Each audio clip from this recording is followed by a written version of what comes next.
Арыбаңыздар, урматтуу көрөрмандар. Ооба, бул мен чүйөрөнүнүн символу болгон буранамын. Кылымдарды көргөн акылман карыядай сыр сактайм. Мен Ысык көл Кыргыздын кереметимин. Мага эс алууга келгенде тазалыкты сактагыла. Даратыңар кыстаса туалетке бар сураныч, мени булгабагыла. Мен Ош шаарынын так ордосунда жайгашкан Сулайман тоомун. Шаардын сыймыгымын. Мен Аштын Исамсанын жыты менен күндө азыктанам. Мен аларча. Менде афрейм үйлөр жана аркан жолдору салынып күн сайын көрктөнүп атам. Жакында 2 тоону бириктирген стеклянный мост да салынат. Мен Ташрабат, Кыргыз элинин тарыхый сыймыгы. Мага саякаттап кел. Тоолор менен таштарга көз салып, эстен кеткис күн өткөр. Биз айтылуу жети өгүз, тоо сыяктуу бекембиз.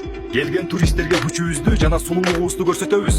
Мен Айгүл гүлү, дүйнөдө сейрек кездешкен баалуу гүлмүн. Кызыл китептемин, Баткенде гана өсөм.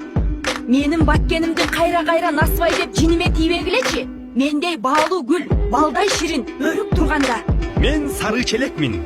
Суусу тунук, тоолору бийик, абасы таза, кооз жермин. Бирок сага эскертем, мен яман муздакмын. Сууга түшкөндө ички дейсиң.